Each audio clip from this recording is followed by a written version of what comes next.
بسم اللہ الرحمن الرحیم۔ السلام علیکم 7 کلاس، آپ لوگ کیسے؟ امید ہے کہ سب بچے خیریت سے ہوں گے۔ پچھلی نشست میں ہم نے غزوہ بنو قریظہ کی ریڈنگ کی تھی، جس کے مختصر سوالوں کے جواب دیتے ہیں بچوں۔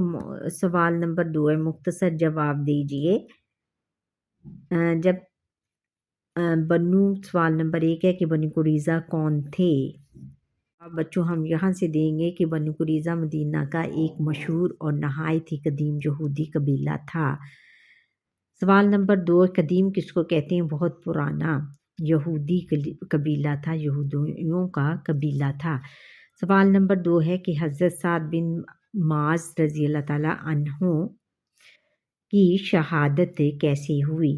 جواب ہے کہ بنو قریظہ کے بارے میں حضرت سعد بن معاذ رضی اللہ تعالیٰ عنہ کے فیصلے کا نفاذ ہوا، اور اس کے بعد حضرت سعد بن معاذ رضی اللہ تعالیٰ عنہ غزوہ خندق کے زخموں کی تاب نہ لاتے ہوئے شہید ہو گئے۔ اب نیکسٹ کویسچن ہے کہ بچوں سوال نمبر 3 ہے کہ غزوہ بنو قریظہ میں مسلمان مجاہدین کی تعداد کتنی تھی؟ جواب ہے کہ غزوہ بنو قریظہ میں مسلمانوں کی تعداد 3000 تھی۔ سوال نمبر 4 ہے کہ غزوہ بنو قریظہ کا سب سے بڑا فائدہ کیا ہوا؟ جواب ہے کہ غزوہ بنو قریظہ کا سب سے بڑا فائدہ یہ ہوا کہ ان لوگوں کی طاقت تو قوت توڑ دی گئی جو آستین کا سام بن کر مسلمانوں کو نقصان پہنچا رہے تھے، کہ جو مسلمانوں کے بیچ میں رہ کر ان کو نقصان پہنچا رہے تھے، یعنی وہ جو غداری کر رہے تھے مسلمانوں کے ساتھ۔ اچھا، سوال نمبر 5 ہے کہ حضرت سعد بن معاذ رضی اللہ تعالیٰ عنہ نے بنو قریظہ کا فیصلہ کس کتاب کے مطابق کیا؟ جواب ہے کہ حضرت سعد بن معاذ رضی اللہ تعالیٰ عنہ نے بنو قریظہ کا فیصلہ یہودیوں کی شریعت اور ان کی آسمانی کتاب توریت کے عین مطابق تھا۔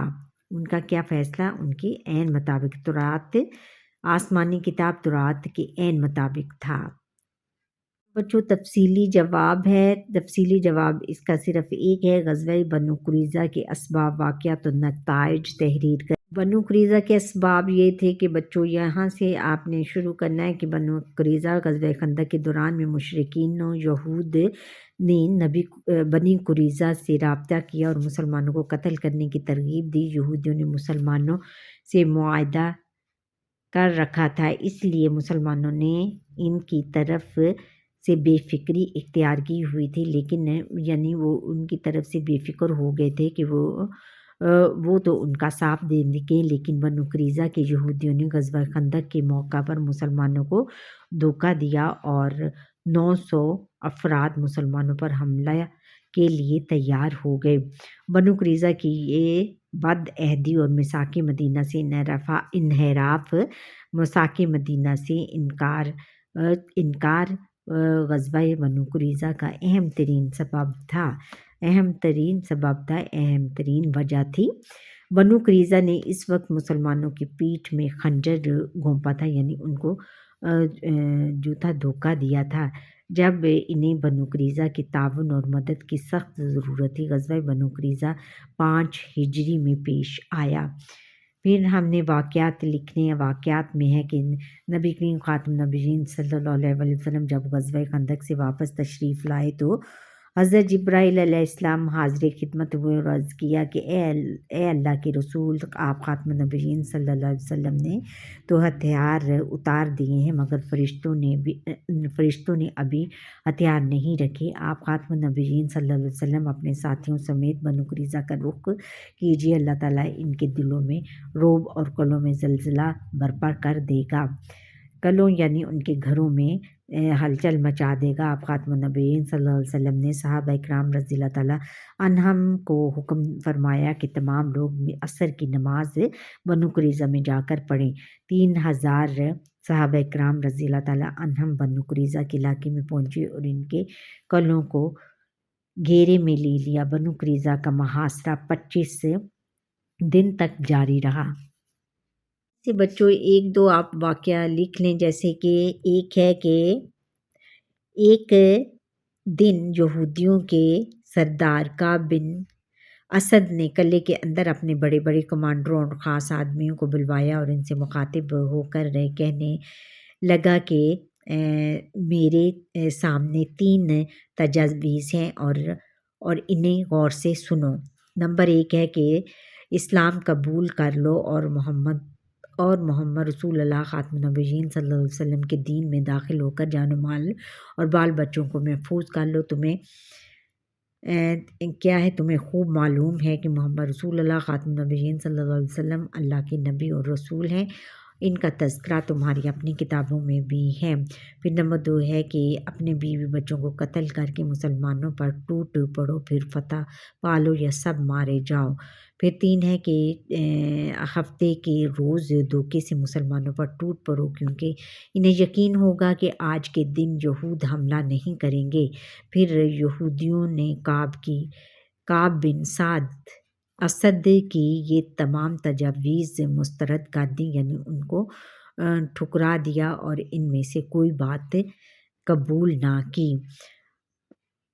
اب بنو قریظہ کے پاس ایک ہی راستہ تھا کہ وہ مسلمانوں کے سامنے ہتھیار ڈال دیں، چنانچہ انہوں نے ہتھیار ڈال دیے اور ان کے مردوں کو گرفتار کر لیا گیا۔ بنو قریظہ کے لوگوں نے نبی کریم خاتم النبیین صلی اللہ علیہ وسلم سے درخواست کی کہ ان کے ساتھ نرمی اور بھلائی کا سلوک کیا جائے۔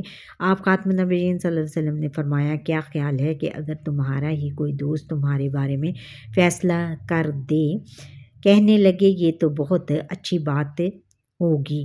بنو قریظہ قدیم زمانے سے قبیلہ اوس کے دوست چلے آ رہے تھے۔ پھر یہودیوں کی خواہش پر قبیلہ اوس کے سردار حضرت سعد بن معاذ رضی اللہ تعالیٰ عنہ کو فیصلے کا اختیار سونپا۔ یہودی جانتے تھے کہ وہ بد عہدی اور غداری کر کے بہت بڑی غلطی ارتکاب کر چکے ہیں، بہت بڑی غلطی کر چکے ہیں اور اس کی تلافی ممکن نہیں، غلطی کا جرم کر سکتے ہیں۔ اس کے باوجود انہیں حضرت سعد بن معاذ رضی اللہ تعالیٰ عنہ سے پرانے تعلق کی بنا پر معافی کی امید تھی۔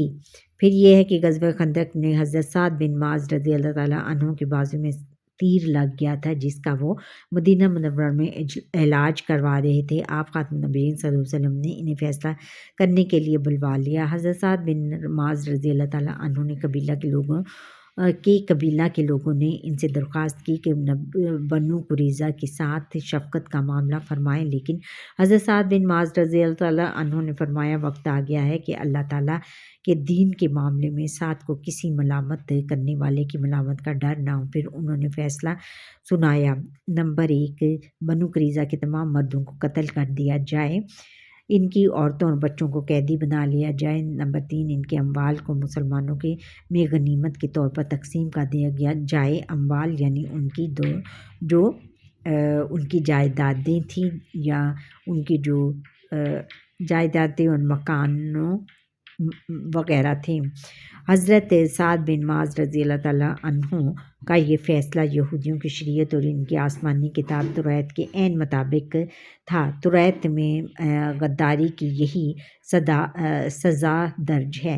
نبی کریم خاتم النبیین صلی اللہ علیہ وسلم نے حضرت سعد بن معاذ رضی اللہ تعالیٰ عنہ کا فیصلہ سن کر فرمایا، سعد تم نے بالکل وہی فیصلہ کیا جو اللہ تعالیٰ چاہتا تھا۔ بنو قریظہ کے بارے میں حضرت سعد بن معاذ رضی اللہ تعالیٰ عنہ نے فیصلے کا نفاذ ہوا تو اس کے بعد حضرت سعد بن معاذ رضی اللہ تعالیٰ عنہ غزوہ خندق کے زخموں کی تاب نہ لاتے ہوئے شہید ہو گئے۔ غزوہ بنو قریظہ کا سب سے بڑا فائدہ یہ ہوا کہ ان لوگوں کو یہ واقعے آپ نے لکھنے ہیں، ان میں سے چاہیں تو ایک واقعہ لکھ سکتے ہیں جتنا آپ کو یاد ہو۔ بچوں، سرگرمیاں برائے طلبہ، غزوہ بنو قریظہ کے اہم نکات اپنی کاپی پر لکھیں۔ یہ اس کے اہم نکات جو ہیں وہ اپنی کاپیوں پہ لکھنے ہیں۔ برائے اساتذہ کرام، غزوہ بنو قریظہ کے متعلق قرآن مجید کی آیت طلبہ کو پڑھائیں۔ 5 ہجری تک ہونے والے غزوات کی زبانی ترتیب کے ساتھ فہرست طلبہ سے بنوائیں۔ یہ آپ سرگرمی آپ نے کرنی اپنے استاد محترم کے ساتھ مل کے۔ اچھا بچوں، یہاں پر ہی ہمارے آج کے لیسن کا وقت ختم ہوتا ہے۔ آپ مجھے لائک شیئر کریں اور کمنٹ کریں میرا پورا لیسن دیکھنے کے بعد، اور آپ کو یہ لیسن میرا کیسا لگا یہ بھی اس کمنٹ میں بتائیں، اور سبسکرائب ضرور کریں، زیادہ سے زیادہ سبسکرائب کریں اور میرے لیسن کو شروع سے لے کر آخر تک دیکھیں۔ اللہ حافظ۔